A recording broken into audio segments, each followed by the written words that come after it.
आपने कितने gun fights देखे हैं?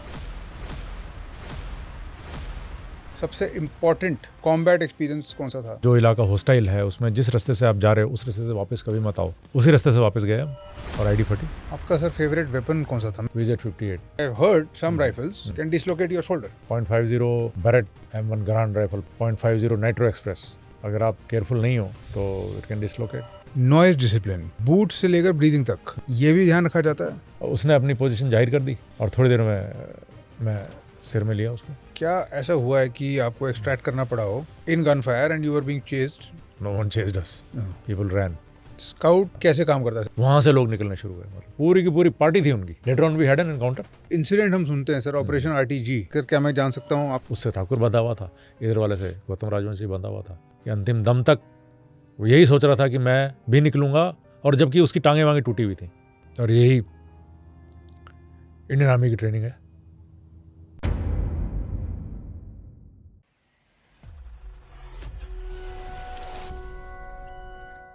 Sir now we have move from the inside to the outside and with your permission मैं move करना चाहूँगा उन बातों से थोड़ा सा कॉम्बैट की तरफ और स्पेशल फोर्सेस की तरफ। वो एक डिज़ायर है जो हर एक इंसान एक्सपीरियंस करना चाहता है, बट हर एक इंसान की ना बस की है, ना उसको वो मौका मिलता है। तो जब मुझे ऐसा मौका मिलता है तो I want to just try and extract as much as I can with your permission of course. ठीक है सर, मेरा पहला सवाल ये है कि आपकी लाइफ में आपने कितने गन फाइट्स देखे हैं लगभग? ऐसे काउंट तो नहीं रखते हैं, लेकिन काफ़ी है, काफ़ी operations started in 1997 and till 2013 1997-2013 occasionally छोटा बड़ा करके। ऐसे कई काउंट नहीं रखे हैं, बट काफ़ी दर्जनों? हाँ, दर्जन से ज़्यादा ही होगा। More than, like it's in double figures? Double figure, yes, for sure. And आपकी लाइफ का सबसे important let me ask with start with important, then I will come to dangerous and various other adjectives. तो सबसे important combat experience कौन सा था जिसने आपको शेप किया हो, lasted, made an impact on you, जो आप कभी भूलोगे नहीं? कोई एक ऐसा नहीं होता, मतलब लगातार कॉम्बैट एक्सपीरियंस। जब भी आप कॉम्बैट में उतरते हो, जब लड़ाई होती है, तो हर एक एंगेजमेंट, हर एक एनकाउंटर, हर एक ऑपरेशन शेप करता है, कुछ ना कुछ उससे सीखते हैं, और बहुत डीप सिखलाई होती है वो। तो 97, 99, 2001, 2003, 2005, 2008, सो लगातार ऑपरेशंस हुए, और हर ऑपरेशन में सीखने को मिला। और सीखने को बहुत ही कार्डिनल चीज़ें एक ऑपरेशन में, जैसे हम पढ़ते हैं, जब हमें एकेडमी में पढ़ाया जाता है कि दुश्मन के इलाके में या जो इलाका हॉस्टाइल है उसमें जिस रास्ते से आप जा रहे हो उस रास्ते से वापस कभी मत आओ। ये हमें एकेडमी में पढ़ाया जाता है। तो लोलाब में थे हम, तो मुझे कुछ इन्फॉर्मेशन इकट्ठी करनी थी, तो आरआर की पोस्ट पे जाना था। तो मैं आरआर की पोस्ट में गया जोंगा लेके। जोंगा, निशान जोंगा होता था पहले। मेरे साथ में 4-5 लड़के थे मेरे, और एक तो यही है प्रमोद शिंदे जो जंप कर रहा था, देखा होगा। अच्छा। तो आरआर में पहुँचे, कंपनी कमांडर से बात करी, कुछ इन्फॉर्मेशन थी, एक ग्रुप घूम रहा था वहाँ पे फॉरेनर्स का, मर्सिनरीज़ का। तो मर्सिनरीज़ का? हाँ, मर्सिनरीज़ आते थे पहले बहुत। ओके। तो इन्फॉर्मेशन कलेक्ट करी और बातचीत करके, और मेरे कंपनी कमांडर ने बोला भी कि इससे वापस मत जाना इस रास्ते से। मुझे मालूम भी था कि इस रास्ते से वापस नहीं जाना है, पर समय कम था, तो मैंने अपने ड्राइवर को बोला, मैंने कहा देख, आईडी फट सकती है, जोंगे को 80 से नीचे मत आने देना। आई वॉज ऑल्सो अवेयर कि कुछ ना कुछ हो सकता है। एंड उसी रास्ते से वापस गए हम, और आईडी फटी, जोंगे के नीचे फटी, और जो इतनी ज़बरदस्त फटी कि जोंगा पूरा उठ गया पीछे से। डिफरेंशियल जो होता है उस पर स्लग लगा और पूरा जोंगा हवा में हो गया, और ये सब लोग गिर गए नीचे। बहुत ज़्यादा इंजरीज वगैरह हुई।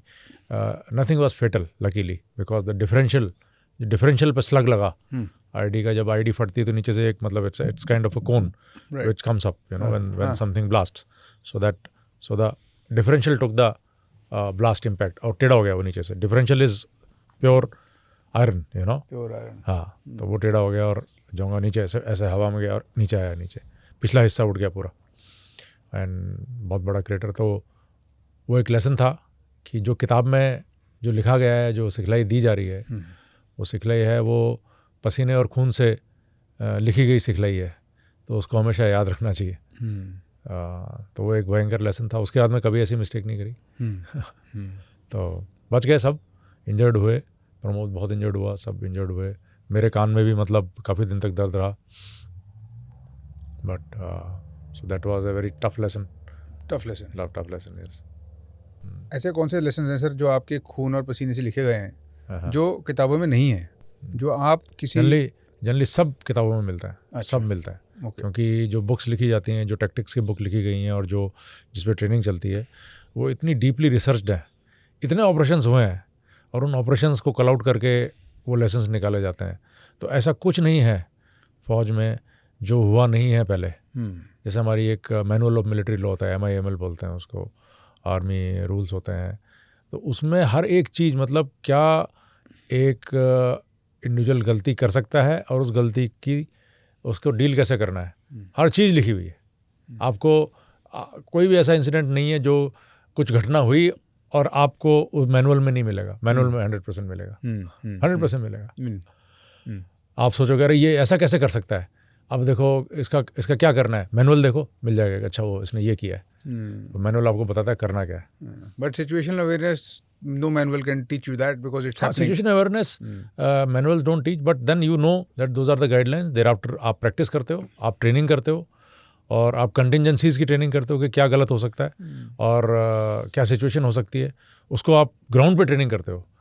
फिर सभी कंटिजेंसीज की ट्रेनिंग करने के बाद जब आप उतरते हो मैदान जंग में, तो आप वेल ट्रेंड हो, आप कॉन्फिडेंट हो, तो फिर चीज़ स्मूथ हो जाती है। आपने बताया सर कि इस ऑपरेशन से पहले जब IIT फटी, उसी रास्ते से वापस जाते वक्त आपने कुछ इन्फॉर्मेशन इकट्ठी करी और मैं ऐसे ही मूव करना चाहता था from intelligence gathering, realising what is important, how कैसे पता चलता है कि ये ऑपरेशन होगा या ये ऑपरेशन करने लायक है, from intelligence gathering, informational gathering to infiltration, the operation itself, exfiltration, of course, no classified information, only what you will allow.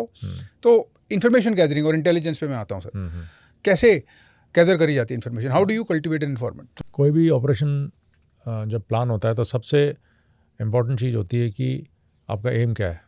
कोई एक टारगेट सेलेक्ट किया जाता है कि एक कोई, जैसे मान लीजिए 1971 में एडमिनिस्ट्रेटिव एरिया था छाछरों में, 10 पैरा ने जाके रेड किया था।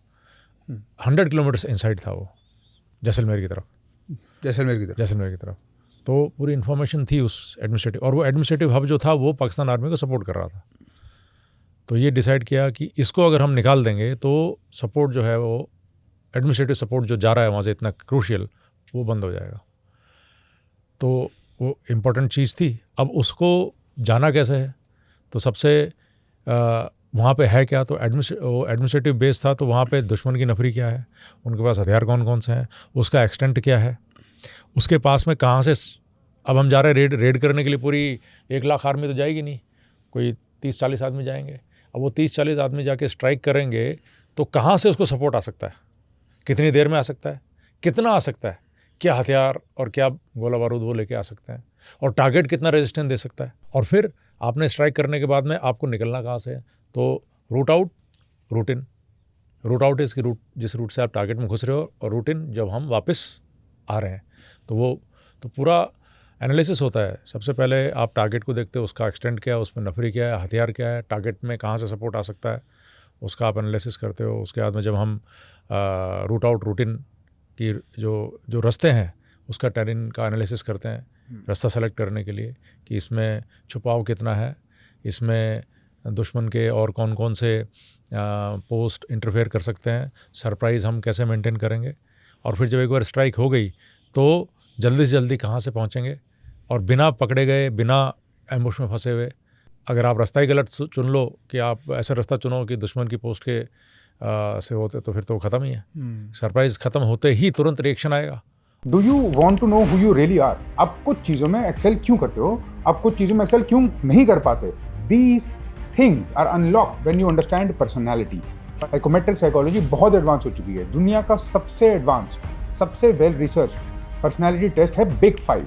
ये कैसे अफेक्ट करते हैं आपके करियर चॉइसेस को, आपके रिलेशनशिप्स को, आपके वेल्थ ओरिएंटेड डिसीजंस को, and everything for free. We have decided to distribute this. We have created the test. The tool is there. The link is in the description. Please go ahead, use it, Spread the awareness. Become more self-aware. Thank you and all the best. अब आपको रास्ता ऐसा चुनना है कि reaction आए लेकिन आपका रास्ता ऐसा है कि आप तक ना पहुंच पाए। तो ये चीज़ें पूरी उसको एनालिसिस किया जाता है, उसके बाद में उसके रिहर्सल्स होते हैं। पूरा ये इन्फिल्ट्रेशन, कहाँ पे आपने कमांडो बेस बनाना है, कहाँ पे पेट्रोल बेस बनाना है, कहाँ पे कमांडो बेस बनाना है, फिर आपने कैसे कन्फर्मेटरी रेकी करनी है, रेकी करोगे आप जाके, उसके बाद में दोबारा प्लान में चेंजिंग होती है। कमांडो बेस के अंदर आप प्लान चेंज करते हो, वापस नॉट चेंज, रीएडजस्टमेंट होते हैं, और उसके बाद में फिर आप अलग अलग ग्रुप्स होते हैं। स्ट्राइक एलिमेंट अलग होता है, कट ऑफ एलिमेंट अलग होता है, और स्काउट्स अलग होते हैं, स्नाइपर की अपनी अलग कार्रवाई होती है, और उसके बाद में जो जिस रास्ते से निकलने वाले हो उसको सिक्योर करके भी एक पार्टी बैठती है, वो अलग होती है। सबके अपने अपने टास्क होते हैं। फिर उसके रिहर्सल्स होते हैं, कंटिन्यूस रिहर्सल्स होते हैं, और फिर आप ऑपरेशंस लॉन्च करते हो। तो रास्ता सेलेक्टेड है, ट्रेनिंग हो रखी है आपने, आपको मालूम है, आपको आपके पास में गाइड होते हैं। अब आपने रास्ता चुन लिया। अभी जैसे इसमें जो 10 पैरा के जब ऑपरेशन हुआ चाचरू वाला, तो उसमें लोकल वहाँ के जो चीफ 10 थे उस इलाके के तो वो गाइड बने, कोई फौजी गाइड नहीं था वो। अच्छा, खुद ही 10 पैरा के चीफ? नहीं, Chand, no not Chand, Maharaj Bhawani Singh was the leader, and उस इलाके के उनका नाम, तो वो उस गांव के प्रमुख थे उस इलाके में। तो ही लेड द पार्टी।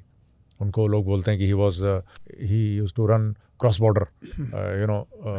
हाँ, तो he knew all the areas, so he led the party and 10 Para went in and he led the party through such a route that no one could come to know.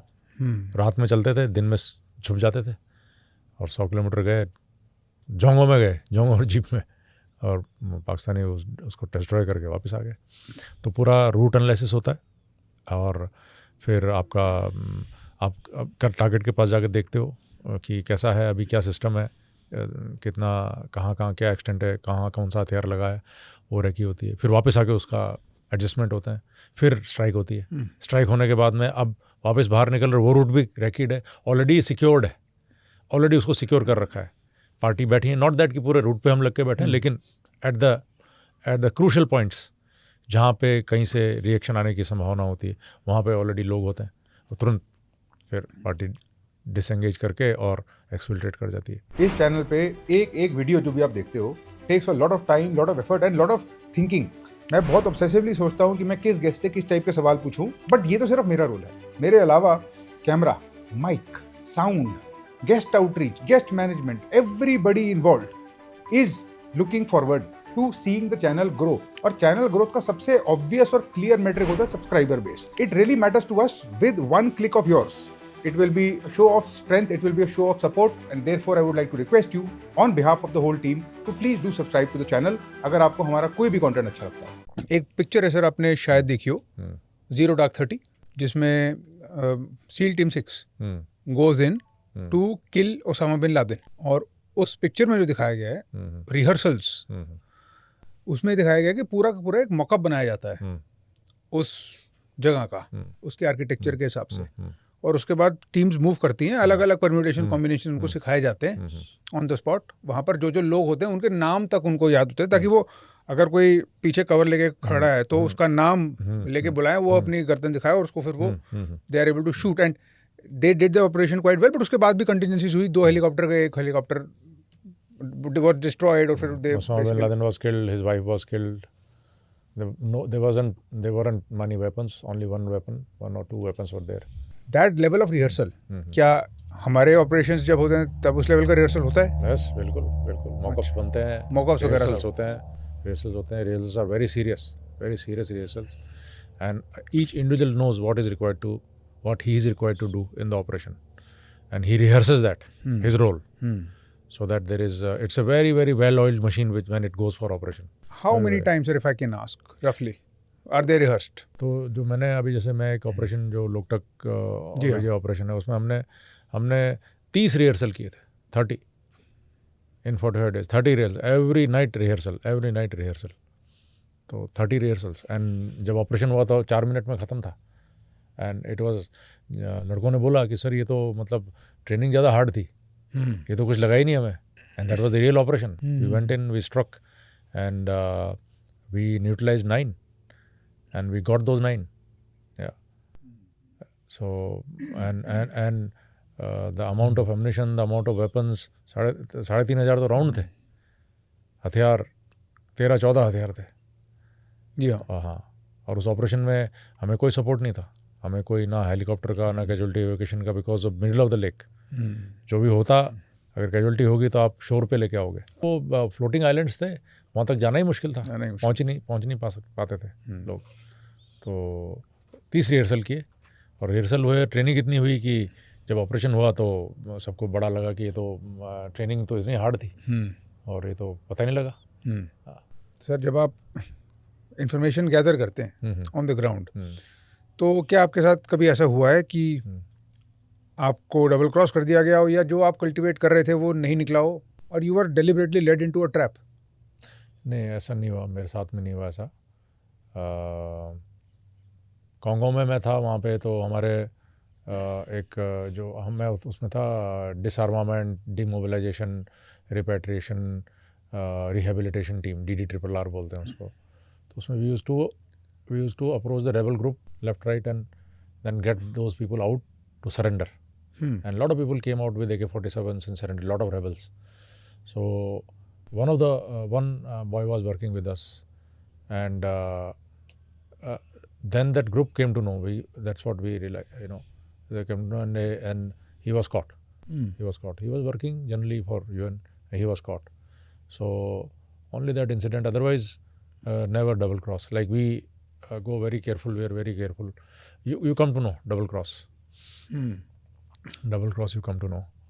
So personally मेरे साथ ऐसा कुछ नहीं हुआ. अच्छा. हाँ. जब आप सर किसी से बात करते हैं, आप एक ऐसे एरिया में है जहाँ आपका होम टेरिटरी नहीं है, of course it's an alien area, you know there is militancy, आपको नहीं पता कि लोकल और सिविलियन किसकी साइड पे है, आप थोड़ा सा कुछ साइंस देख के जान पाते हैं क्या? जो लोग जुड़ते हैं, मतलब जो फौज के साथ होते हैं, तो जनरली ट्रस्टवर्दी होते हैं.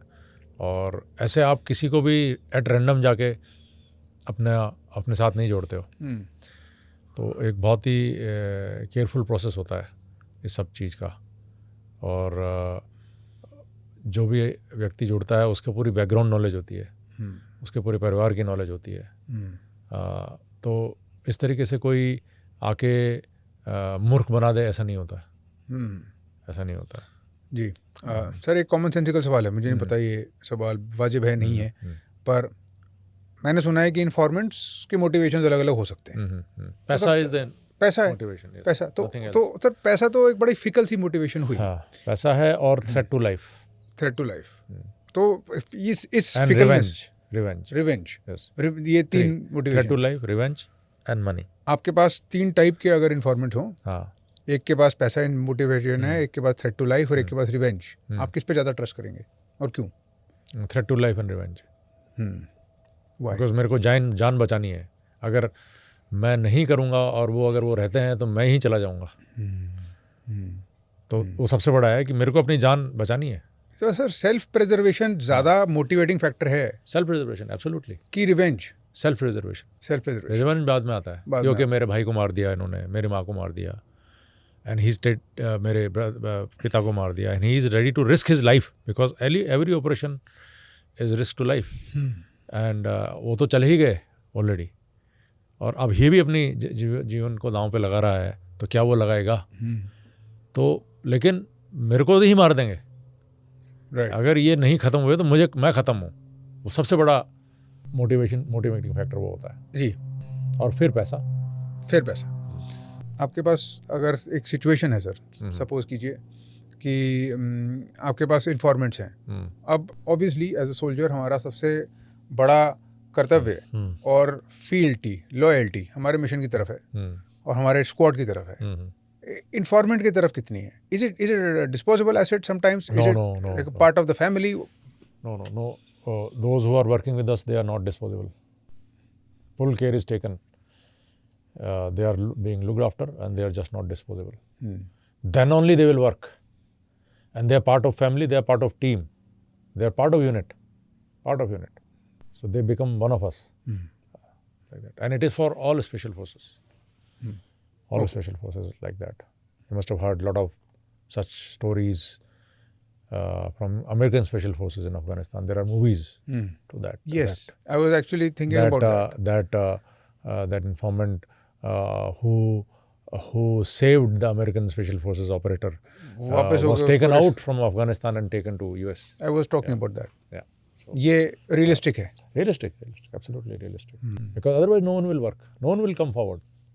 अब सर सपोज कीजिए information and the intelligence has been gathered cultivated we know what we want to do the next step of the operation will obviously be to plan infiltration how we go in अब लोकटक वाले में पानी के through गए थे ज़्यादातर of course parachute से drop हो सकता है और हाँ नहीं जो काउंटर इंसर्जेंसी ऑपरेशंस हैं और जो काउंटर टेररिस्ट ऑपरेशन है उसमें कोई पैराशूट से ड्रॉप वगैरह नहीं होता है. Parachute drop is a different ball game.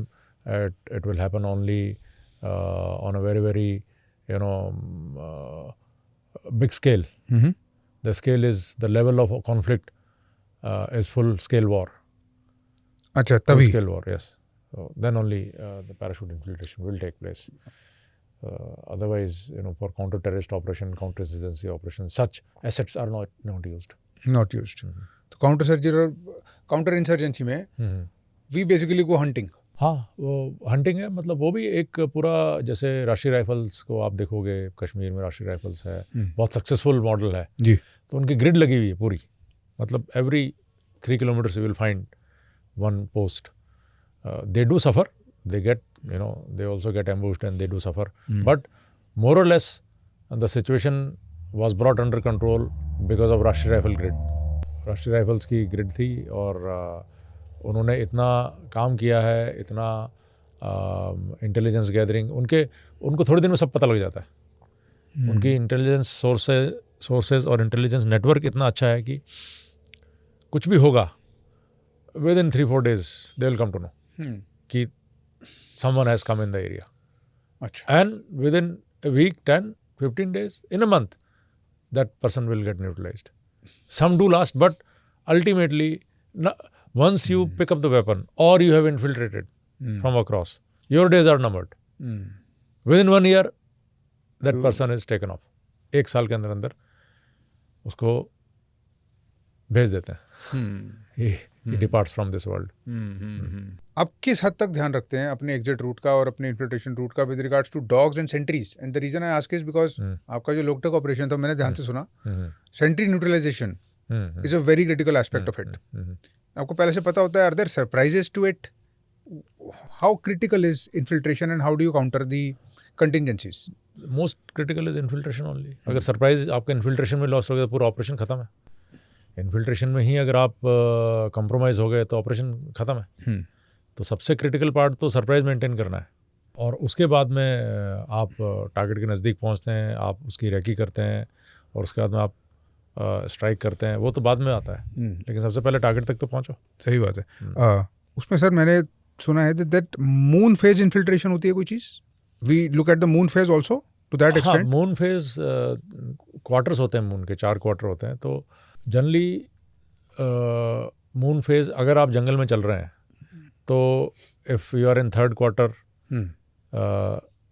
It's moonlit nights so you can you know navigate through jungle and the canopy cover is there. आप सरप्राइज मेंटेन कर सकते हो.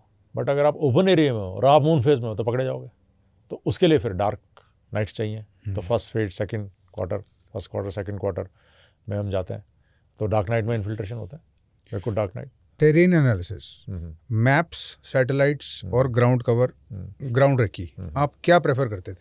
सब आप तीनों चाहते थे एक साथ? एवरीथिंग. सैटेलाइट इमेजरीज, देन आजकल तो गूगल भी आ गया है, then Google pictures, satellite pictures, then drone recce होती है.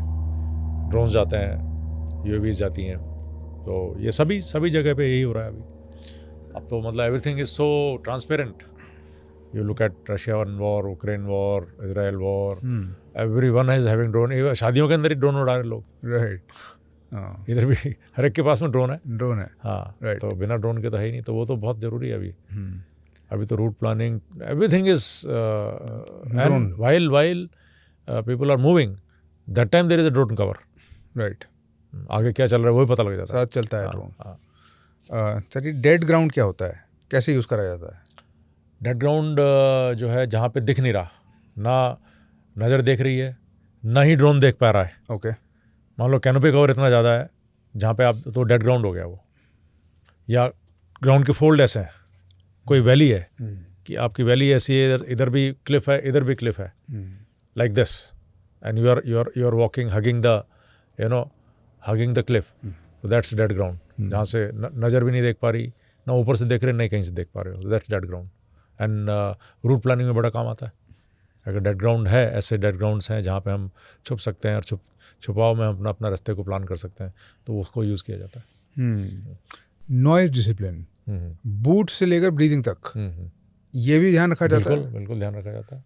आपका ये आप मतलब ऐसे नहीं जैसे कि मार्केट में चल रहे हैं ऐसे नहीं चल सकते हो. बिल्कुल दबे पाँव चलना पड़ता है और आवाज़ निकाल नहीं सकते बिल्कुल भी. जो बोलेगा वो मरेगा. जिसने मुंह खोला उस पर गोली पड़ी. ये सीधा कॉन्सेप्ट है. मुंह खोलते ही गोली पड़ती है. जिसने अपना लोकेशन जाहिर कर दी बोल के कि मैं यहाँ हूँ, फट से गोली आएगी. Sniper will take him off. Not sniper, like in one of the close encounters, I was 5 meters from a terrorist, and dense vegetation was there, dense vegetation, and he was firing. While he was firing, I couldn't know कि how far it is. Close, he is close, but वो rifle shot echo करता है. अच्छा. Then he spoke. He spoke because my buddy abused him, so he spoke कि गाली क्यों दे रहा है. The moment he spoke, I realized he is just 5 meters from me. He's so close. But now he spoke. Now I know where he is. Position And then position, he उसने अपनी position जाहिर कर दी और थोड़ी देर में मैं सिर में लिया उसको. हालांकि उसने भी फायर किया, हमने सामने हमारा हुआ, लेकिन मुझे पोजीशन पता लग गई. जब उसकी पोजीशन पता लगी कि ये यहाँ है तो मैं ऊपर चढ़ गया. उसको नहीं पता कि मैं ऊपर चला गया. Now I am on A dominating height. फिर हमारी बात हुई आपस में और उसने हमारी बातचीत हुई. अच्छा. बातचीत हुई, मैंने ग्रेनेड फेंका. फिर बात हुई हमारी, कहाँ का रहने वाला है, कि जनाब मैं पाकिस्तान का रहने वाला हूँ, ऐसे करके बात हुई. फिर दिख नहीं रहा था. फिर फायर किया उसने. जब फायर करने के लिए थोड़ा सा मैं निशाना लेके बैठा था, थोड़ा सा मूव हुआ तो हेडशॉट. मतलब गोली, मतलब कुछ मेरे को मूव करता हुआ दिखा. Something moved and I was on a single shot. I press the trigger, सांस लिया और and it was a headshot. So like that. So और ऐसे कई इंसिडेंट होते हैं. जो बोलेगा वो मरेगा. जिसने अपनी पोजीशन जाहिर करी वो ख़त्म है. स्पेशली क्लोज क्वार्टर बैटल, जंगल में आप लड़ रहे हो तो. बाकी कन्वेंशनल वॉर तो कन्वेंशनल वॉर होती है, उसमें तो फिर इट्स बिग स्केल.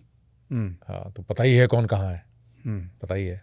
पोस्ट मालूम होती हैं, ट्रेंचेस मालूम होती हैं, पोजीशंस मालूम होती हैं. तो वो तो पूरा ग्रिड की लड़ाई है. पहले एयर बॉम्बार्डमेंट आएगा, उसके बाद में आर्टिलरी आएगी, उसके बाद में मोटर्स फायर होंगे, उसके बाद में इन्फेंट्री आएगी. And they also know where the target is. अभी तो UAV आ गई हैं. UAVs are like you see the details of many operations between Azerbaijan and Armenia, or Russia, Ukraine, Israel, Hamas. UAVs are destroying. So that is a very potent threat. तो अभी तो ये है. बट क्लोज क्वार्टर की लड़ाई में surprise is the main thing. और अभी जैसे हम यहाँ बैठे हुए हैं, कोई पास से निकल जाएगा चुपचाप तो हमें पता नहीं लगेगा, लेकिन कोई बोलता हुआ जाएगा तो हमें पता लगेगा. नेचुरली. हाँ, तो वही है. सर, जब हम of course coming back to infiltration and noise discipline and everything, dog patrol से बचना, are the techniques for that? क्या कभी ऐसा हुआ है कि बचना पड़ा हो? नहीं, डॉग हमें तो कोई मतलब हमारे पीछे तो डॉग लगाया नहीं किसी ने. हमने यूज़ किया. आपने यूज़ किया? हमने यूज़ किए डॉग, और डॉग बिल्कुल सही सूंघ के ले जाता है. अच्छा. हाँ, सही सूंघ के ले जाता है और बिल्कुल ब्लड ट्रेल पकड़ता है वो. Blood trail. अब ना उसमें ये है कि dog petrol is exposed. Dog petrol is actually not dangerous because आप बैठे हो और डॉग पेट्रोल तो डॉग तो सूंघता हुआ आएगा. Right. Surprise is lost. Right. So the person who is being chased is at advantage if he is armed, if he is well trained. Right. Mm-hmm. He can then take on dog and the team. तो हमारे साथ हुआ ये. अच्छा. Dog गया तो fire हुआ, हमारे कैजुअलिटीज़ हुई, फैटल कैजुअलिटीज़ हुई because surprise was lost. Dog runs. Dog runs and dog can't be hidden. और उसके पीछे पीछे टीम को भी डॉग ट्रेनर चलता है उसके साथ साथ साथ साथ. Those people came to know that the dog team is coming and they fired from very close quarter. 2-3 metre से फायर खोला and we suffered casualty. We then finally Indian army then surrounds and we prevailed but we suffered fatal. So thermal versus infrared detection. Is it possible to escape detection from this? कोई और use कर रहा हो और आपने use करी है, और अगर आपने करी है तो आप क्या प्रेफर करते हैं? अभी है ऐसी चीज़ें हैं जिसमें मतलब आप बॉडी हीट को अगर छुपा दो तो नहीं पकड़ में आओगे. अच्छा. है anti thermal fabric is there. So if you have, like, it is available in the market, it is available. It's very expensive, but it traps the body heat. Right. And thermal works on body heat. So अगर आपने वो पहन रखा है anti-thermal camouflage, so and you are not moving, so then you cannot be caught. Cursorily you can't be caught, but if someone is determined and he knows that this is the area someone is hiding, and now it is on the discipline of the person who is hiding. Any body part coming out will be caught. It's a heat signature.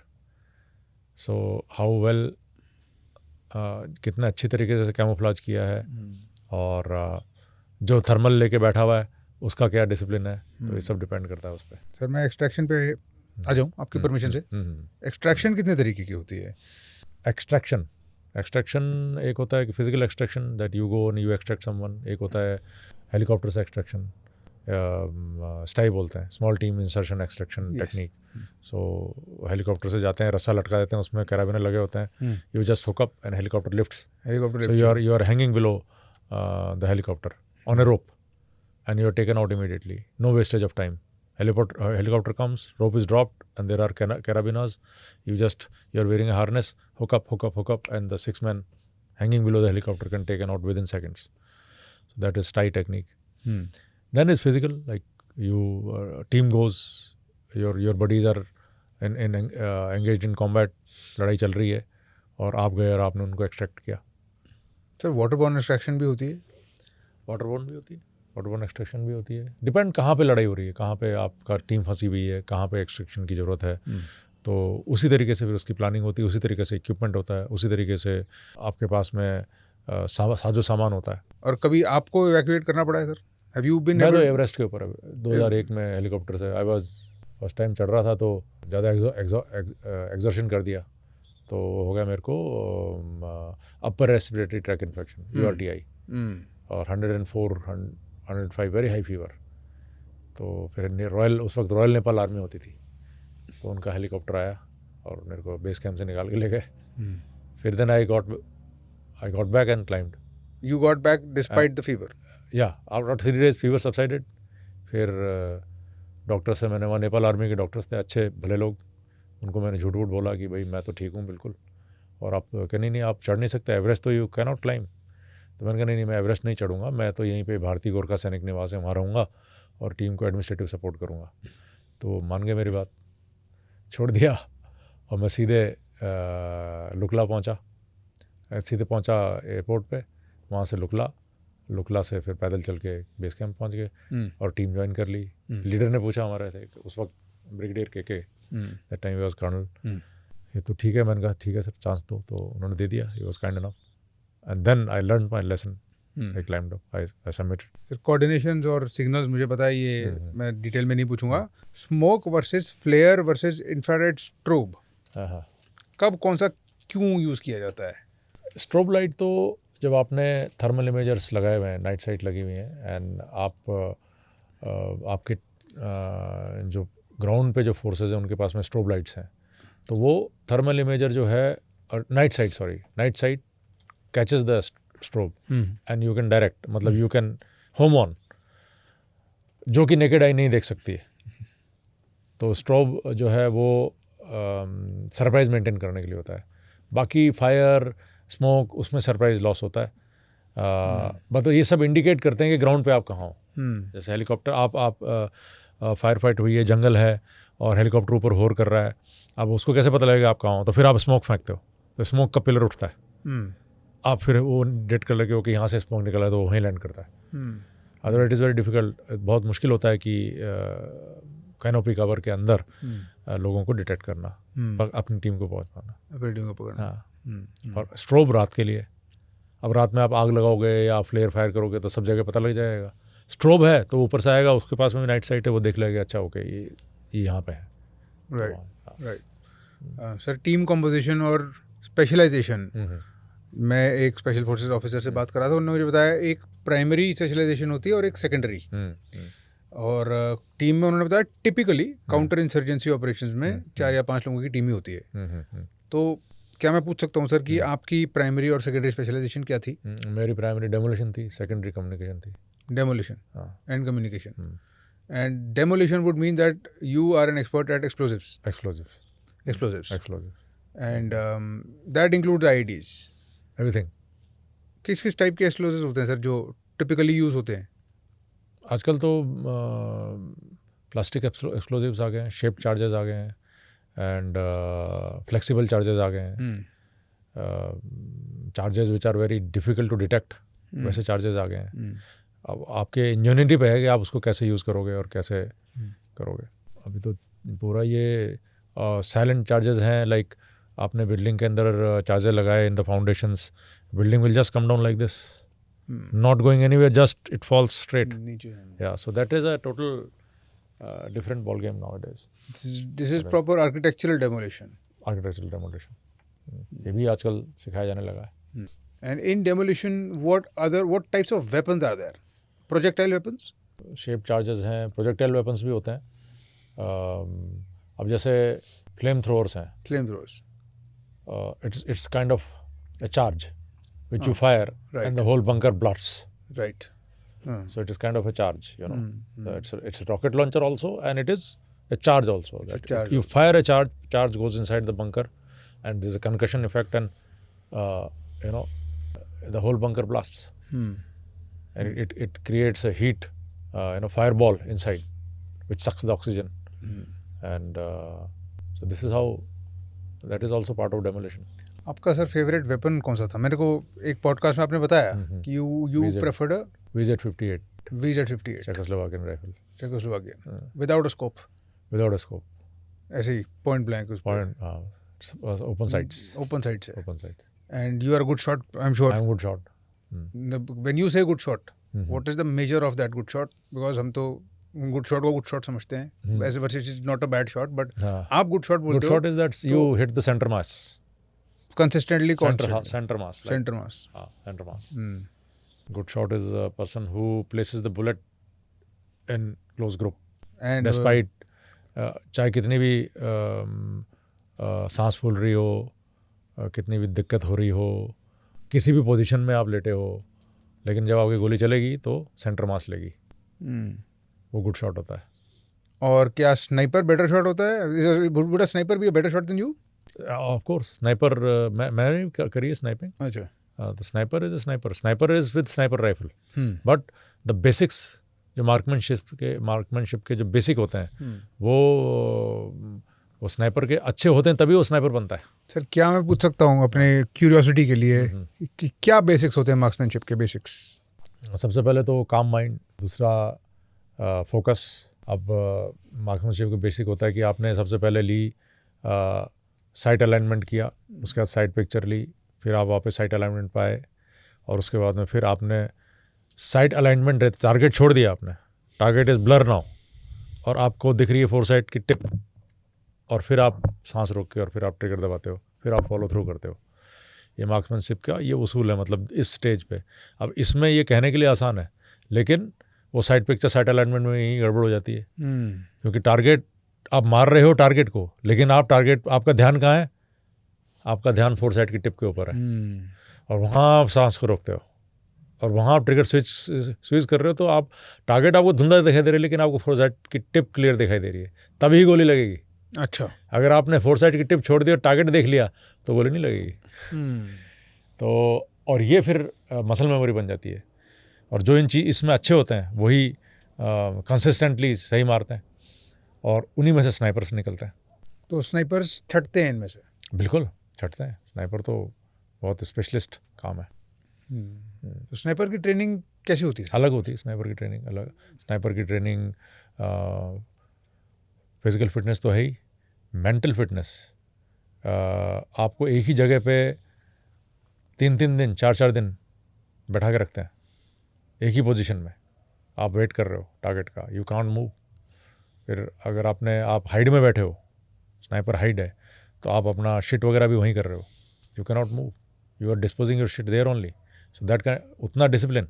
आप urban hide है, कहीं आप कहीं पे बाकी जनता चल रही है और आप वहाँ छुप के बैठे हो, तो आप कहीं अपने आप को एक्सपोज नहीं कर सकते।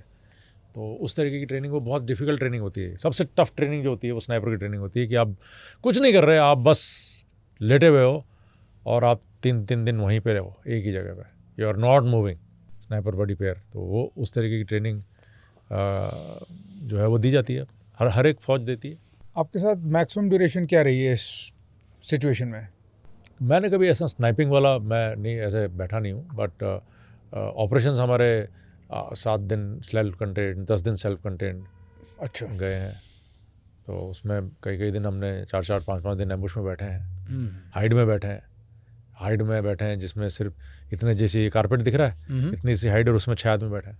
ये कारपेट का जितना इलाका, 6 दिन 6 आदमी 6 आदमी उसमें इतने इलाके में 6 लोग रह रहे हैं, हाइड छुप के बैठे हुए हैं, और बाहर स्काउट बैठे हुए हैं और वो नज़र रख रहे हैं रास्ते के ऊपर। वहाँ एम्बुश लगा रखा है हमने और सक्सेसफुली मिली है एम्बुश में। तो ऐसे ऑपरेशंस हुए हैं। आप कितनी बारी एम्बुश के अंदर गए हैं? जैसे आप पे एम्बुश हुआ हो, फायर खुली हो? मेरे पे आईडी फटी है, एम्बुश में नहीं फंसा मैं। ओके। हाँ, मतलब केयरफुल थे, पता लगा है कि यहाँ एम्बुश हो सकता है तो हम अवॉइड ही करते थे। कैसे पता चल लगा? पता लग जाता है। अच्छा, पता लग जाता है।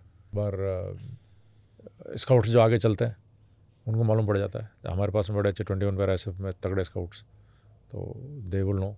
स्काउट कैसे काम करता है सर? ऑब्वियसली एक कॉमन सेंस अंडरस्टैंडिंग है उसकी, बट एग्जैक्टली क्या काम होता है उसका? स्काउट का आगे देखते हुए चलता है, पूरी पार्टी उसके पीछे है, 2 स्काउट चल रहे हैं, 3 स्काउट चल रहे हैं आगे, पीछे चलते हैं और बाकी हाँ मतलब जैसे 2 स्काउट्स हैं आगे, उसके 20 मीटर के ऊपर 20 मीटर पे अगर ओपन इलाका होगा, अदरवाइज जंगल के इलाके तो 5 मीटर पे ही होता है। अच्छा, तो ऐसे चलते हैं। तो अगर कुछ हुआ तो स्काउट को ही पहले इम्पैक्ट होगा? स्काउट इतना सजग होता है कि उस पर इम्पैक्ट वो आने नहीं देता। तगड़े स्काउट ऐसे होते हैं कि वो ऐसे जाते हैं, बिल्कुल उनको पता होता है, वो रास्ता भी देखते हुए जाएंगे कि यहाँ से कोई गया, पता लग जाएगा कि यहाँ से तो कोई गया है। He is a master tracker. और उसके बाद में वो चेंज करा देगा कि साहब इधर तो, जैसे हम एक बार हम चल रहे तो मेरे स्काउट थे आगे, तो रोक दिया, अब हिल ही नहीं रहा है। फिर मैं उसको ऐसे पत्थर मार रहा हूँ पीछे से ना, तो वो पीछे मुड़ आगे, तो मैं 40 मिनट्स हो गए, हिल नहीं रहा है। फिर मैं क्रॉल करके ऊपर गया, क्या है, बंदा देखा मैंने, मतलब आई सॉ समवन। तो मैं भी लेट गया वहाँ पे। फिर देखता है, नाउ यू सी, मैं देख रहा हूँ आँख फाड़ फाड़ के, मुझे तो कुछ नहीं दिख रहा। फिर मैंने बाइनोक्यूलर दिखाई, मुझे तो कुछ नहीं दिख रहा। कहता है। तो मैं बड़ा परेशान, मैंने कहा ये ऐसे इसने पता नहीं क्या देख लिया। और तो मैंने कहा चलो, कि नहीं बिल्कुल नहीं जाना है, he is just a young जवान, कि ना बिल्कुल नहीं जाना है। तो रुक गए हम, बिकॉज स्काउट बोल रहा है तो स्काउट बोल रहा है, तो पूरी टीम रुकी। थोड़ी देर बाद, मतलब हमने करीब 30-40 मिनट रुके होंगे, वहाँ से लोग निकलने शुरू हुए, मतलब पूरी की पूरी पार्टी थी उनकी। अच्छा, 25 लोग fully armed. Later on we had an encounter, but that is scout, and I was not believing him, but yes I believed him, but दिख नहीं रहा था। मुझे नहीं दिखा, उसको दिख रहा था। मुझे बोल रहा है कि अब वहाँ पे यू कांट से ना, वो मेरे को इंडिकेट कर रहा है, मैं देख रहा हूँ आँख फाड़ फाड़ के ना। अब वो स्काउट होता है, मैं आँख फाड़ फाड़ के देख रहा हूँ, चलो मुझे तो कुछ नहीं दिख रहा है। तो ऐसे करता है।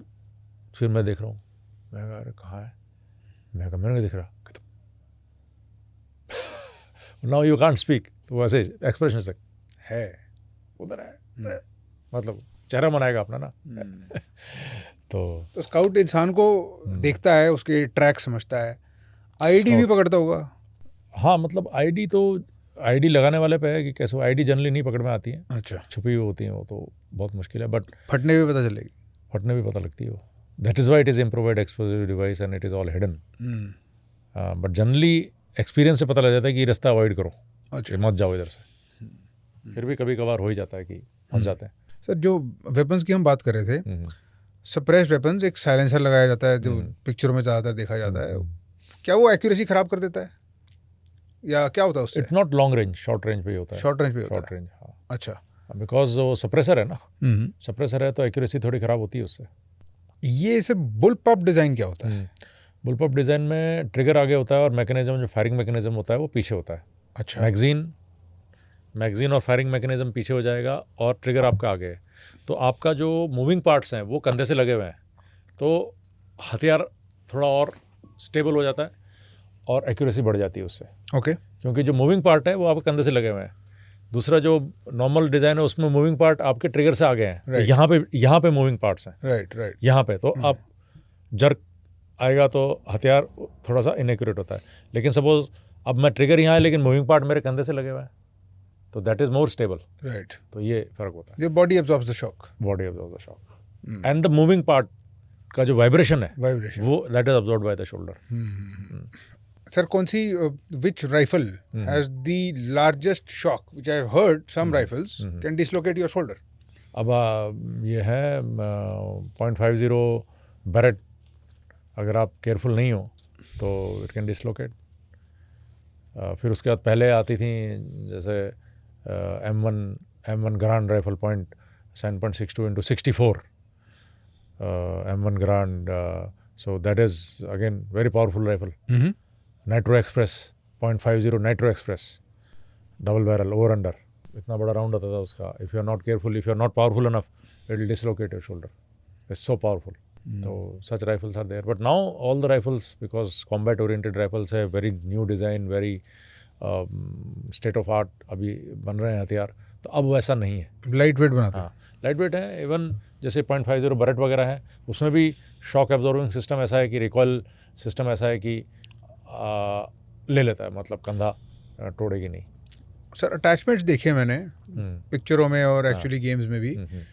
अब ग्रेनेड लॉन्चर अटैचमेंट भी लग जाता है बिल्कुल लगता है, राइफल के नीचे, बिल्कुल लगता है, which you can just fire it proper grenade. हाँ, ग्रेनेड फायर कर सकते हो।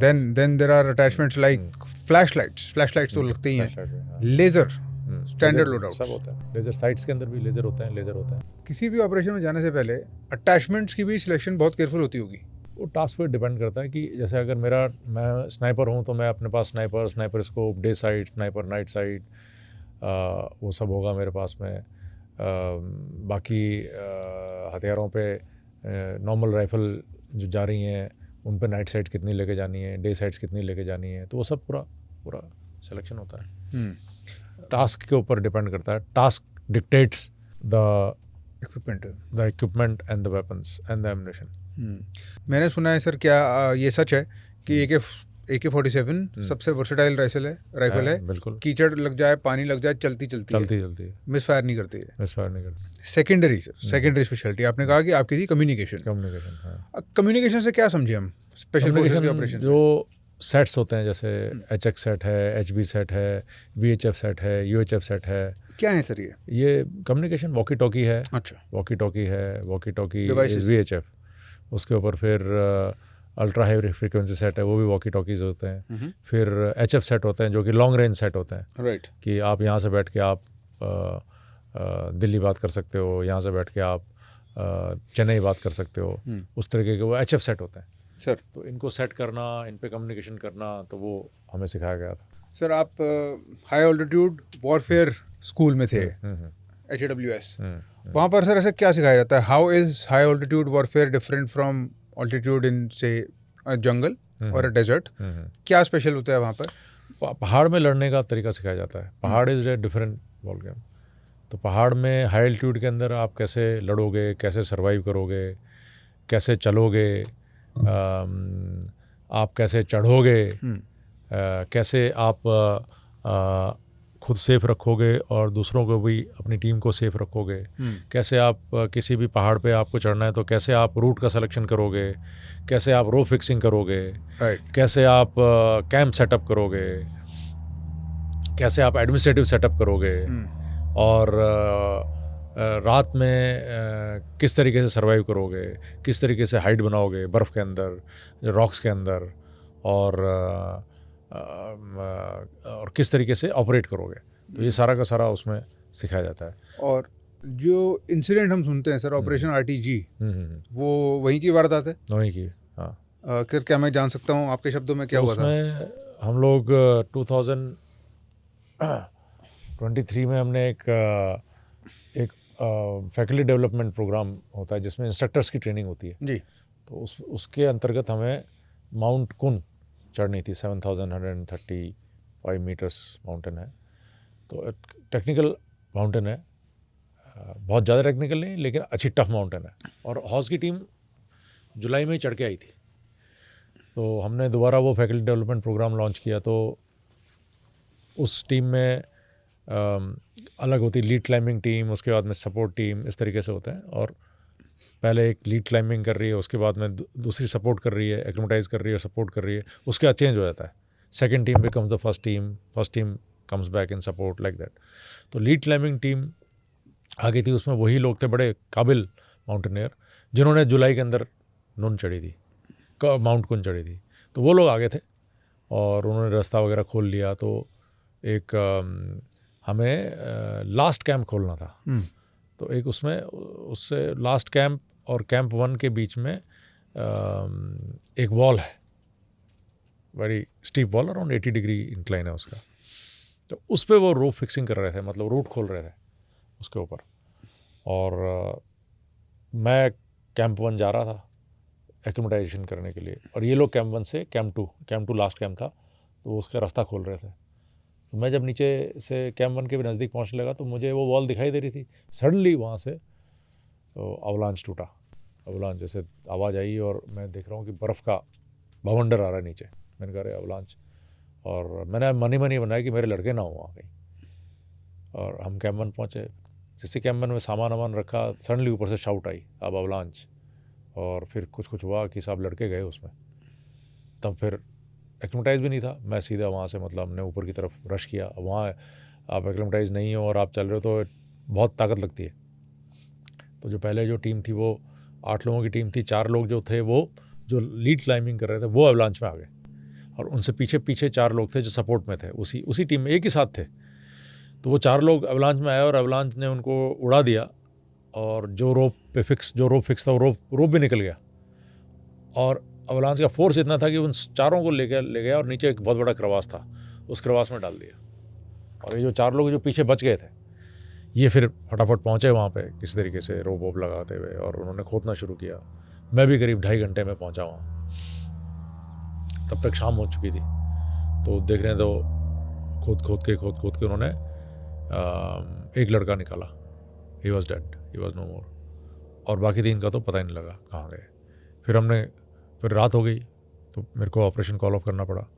उसके बाद अगले दिन फिर खोदा, फिर हमने 5-6 दिन तक खोदा वहाँ पे, गैंती बेलचे, हेलीकॉप्टर से भी सामान आया, but we were unable to find, कुछ नहीं हमें मिला। और फिर वेदर ख़राब हो रहा था तो हमने वो ऑपरेशन को क्लोज़ किया। हम वापस हौज़ में आ गए, हौज़ गुलमर्ग के अंदर, सोनामर्ग और फिर गुलमर्ग। और वहाँ पे फिर then we took a pledge कि इनको तो निकालना है चाहे कुछ हो जाए। तो अब हमें पता लग गया था कि क्या क्या हमें दिक्कतें आ रही थी, कि बर्फ़ इतनी हार्ड हो गई थी कि वो कट ही नहीं रही थी, और गैतियों से खुदती नहीं है, ना बेल्चों से निकाली जा रही थी।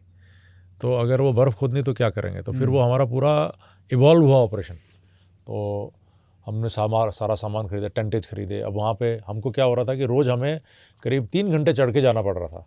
ऊपर एक पतली सी लज थी जहाँ इंसिडेंट हुआ था उसके पास में, तो वहाँ पे लेकिन टेंट वेंट लगाना बड़ा मुश्किल था। तो मैंने कहा कि यहीं टेंट लगाएंगे, क्योंकि यहीं से हम काम कर सकते हैं। तो उसके लिए फिर टेंट्स हमने खरीदे सर, और वो सारा प्रोक्योरमेंट हुआ। तो 10 महीने हमने सामान खरीदा, टेंटेज खरीदे, क्लोथिंग खरीदी, और for that particular special operation, it was a special operation. और फिर ये मेथड निकाला कि इसको हम वो बर्फ़ काटेंगे कैसे। तो पहले हम वो लेके आए ऑगर होता है ना, जो आप डालो तो वो होल करता है, हाँ हाँ तो उससे भी काम नहीं पड़ रहा, होल करो बाहर निकालो वापस बर्फ भर जाए। तो फिर हमने वो चेन सॉ लेके आए जिससे लकड़ी काटते हैं। तो वो जब चेन सॉ लगाए कॉम्पैक्ट बर्फ में, तो वो पूरी की पूरी सिल काट के निकालने लग गया बर्फ की, बर्फ को पूरे पूरे ब्लॉक्स काटने लग गया। तो वो हमको पता लगा कि अरे ये तो चेन सॉ काम करेगा। तो फिर हमने 6-7 चेन सॉ खरीदे और फिर उन चेन सॉज को लेके हम एक और ग्लेशियर है मचोई ग्लेशियर, वहाँ गए। वहाँ हमने ट्रेनिंग करी, वहाँ पे हमने पूरे कैसे खोदेंगे, कौन क्या करेगा, वो सारी कार्रवाई हुई। तो कई दिन तक वहाँ ट्रेनिंग करने के बाद में फिर जब ये सब पूरी टीम सेलेक्ट हो गई, पूरी टीम ट्रेंड हो गई, फिर हम पहुँचे कुंड में वहाँ पे। और वहाँ पे बहुत ट्रेचरस वो रूट है, करीब 13-13.5 किलोमीटर तो रोड हेड से बेस कैंप है एक साइड, और वो बहुत ही टफ टेरेन है। तो सामान ले जाने के लिए पोर्टर्स की ज़रूरत पड़ती है। तो मेरे जो ब्रिगेड में मैंने जंस्कार पोनीज ट्रेन किए थे, पूरी हमारे पास 61 कैवलरी जयपुर की, वो वहाँ पे अभी उनकी पोस्टिंग होती है वहाँ पे। और वहाँ पे जंस्कार पोनीज जो हैं वो अभी they are a force to reckon with.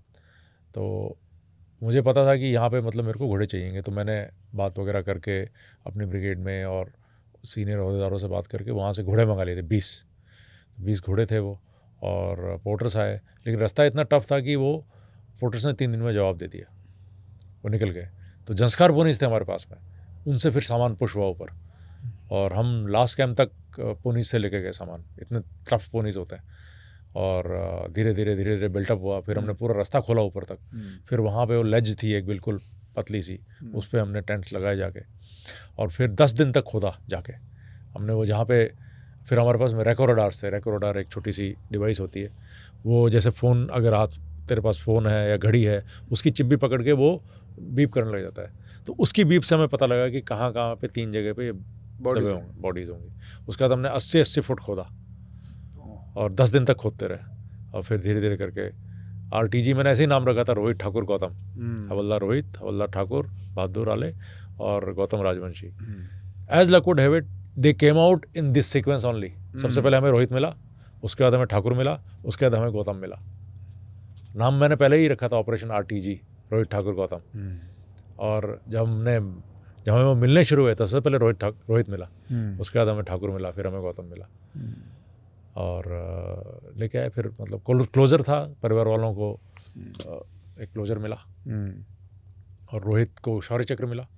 Rohit का मतलब एक बड़ा, रोहित जब क्रवास में गया है तो क्रवास जब एवलांच जब आपको स्ट्राइक करता है तो करीब 200 किलोमीटर्स की स्पीड से बर्फ़ आती नीचे, इतना तेज़ आता है। और उसमें वो लोग आए हैं, और when you are hit by avalanche you just can not survive. मतलब आपको इतना तेज़ धक्का लगता है कि कुछ ना कुछ टूटता है। तो रोहित गया, रोहित और तीनों एक ही रोप पे थे, चारों के चारों। एक को तो हमने निकाल लिया, बाकी जब जिनको हम गए निकालने के लिए तो रोहित सबसे ऊपर मिला हमें। और रोहित ने दोनों तरफ के जो रोप थे वो पकड़ के ऐसे खींचे हुए थे, और लास्ट में वो उसका एक हाथ ऐसे, एक हाथ ऐसे, और उसके जो दम टूटा बिल्कुल सतह के पास में आगे टूटा।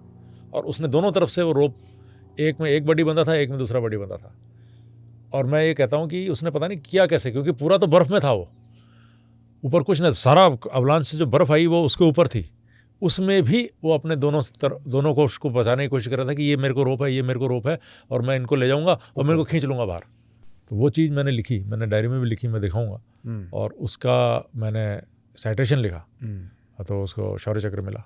कि मतलब मरते दम तक अपने साथियों की उसको परवाह थी कि मैं बाहर निकल जाऊँगा। बहुत स्ट्रॉन्ग क्लाइंबर था वो, कि मैं बाहर निकल जाऊँगा और मैं इनको भी खींच लूँगा बाहर। मतलब या तो है कि फटाक से काटो, हर एक के जेब में जैक नाइफ होता है, रोप काटो और निकलो। उसने नहीं काटा। अगर वो ये कर पा रहा था कि वो दोनों हाथ से रोप लेके ऊपर जा रहा है, एक यहाँ पे एक यहाँ पे है, और ऐसा नहीं है कि कुछ फंसा हुआ है, कुछ भी फंसा हुआ नहीं है, पूरी बॉडी क्लीन है, दोनों तरफ से रोप ले रखे हैं। अदरवाइज जस्ट काटो और निकल जाओ। उसने नहीं किया, और वही उसको ले गया फिर। अगर उसने रोप काट दिया होता तो वो बिल्कुल ग्राउंड से हमें 4 फुट पे मिला। वो जैसे जहाँ तू बैठा हुआ है वहाँ पे रोहित था, यहाँ पे ख़त्म हो रही बर्फ़, सतह है यहाँ, इतना ऊपर जाना था बस। और दोनों हाथ में उसने रोप ले रखा था, क्योंकि उसके दोनों बड़ी अब उसमें भी जो राइट हाथ में रोप था वो गौतम राजवंशी के पास मिला, और जो लेफ्ट हाथ में रोप था वो ठाकुर बहादुर आले के पास मिला। उससे ठाकुर बंधा हुआ था, इधर वाले से गौतम राजवंशी बंधा हुआ था।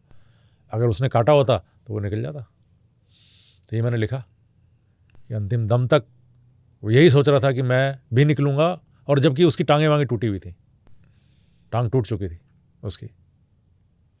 तो ये तो मतलब जो बहादुरी है वो उसका कोई सानी नहीं है। और यही इंडियन आर्मी की ट्रेनिंग है,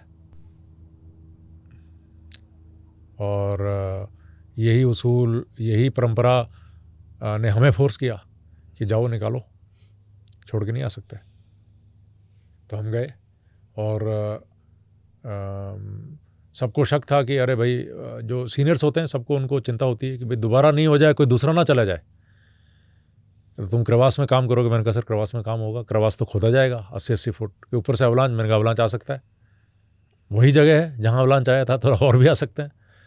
तो सबको बड़ी चिंता थी। ऊपर के जो अहदेदार थे, आर्मी कमांडर और बियॉन्ड, मेरे से बात हुई और ब्रीफ किया, और ये बोला कि सर निकालेंगे, चारा नहीं है और तो कोई। तो सपोर्ट पूरा, मतलब फौज ने पूरा सपोर्ट, हर चीज़ दी गई, और टीम बहुत मजबूत थी। जैसे हमने ट्रेनिंग करी, वही जो मैं बोल रहा हूँ, रिहर्सल इतने करके गए थे कि निकालना है। जिसके बारे में सर ने आज तक कभी बात नहीं करी। Privilege, a rare gift, and I am all ears sir. I can't wait to know about operation थारोपट। जो ड्रोन है उसको उड़ा के हमने इन्फॉर्मेशन निकाली, एग्जैक्ट लोकेशन आइलैंड है वो, और वहाँ पे बिल्कुल नीट कैंप नजर आ गया। इस तक पहुँचने में करीब 20 से 25 दिन लगे। आपका सर ऑपरेशन सिंदूर पे क्या ओपिनियन है? नहीं, रिजॉल्व लाइक आप कुछ करोगे और उसका रिप्लिकेशन नहीं होगा, अब ऐसा नहीं है। ग्लव्स ऑफ सिचुएशन सर आपने लाइफ में कितनी बारी देखी? मैंगल्ड हुए, गोलियां लगी, टांगें उड़ गई, ऐसे हुआ है। तो डूब के मरना है, गोली खा के मरना है? ये लड़के सोचते हैं कि हाँ आसान, नहीं तो गोली खा के मरना ही ठीक है। सर मैं आता हूँ ऑपरेशन नामपाओ पे, हाँ, जो एक और आपकी तरफ से गिफ्ट ही है, हाँ, क्योंकि मुझे सुनने को मिल रहा है यहाँ फर्स्ट हैंड। हाँ, आई एम ऑल ईयर सर। आप रास्ते पे नहीं चल सकते क्योंकि रास्तों पे आईडीज लगी हुई थी। अच्छा। तो हमको नालों में, पानी में ऐसे चल के जाना पड़ा।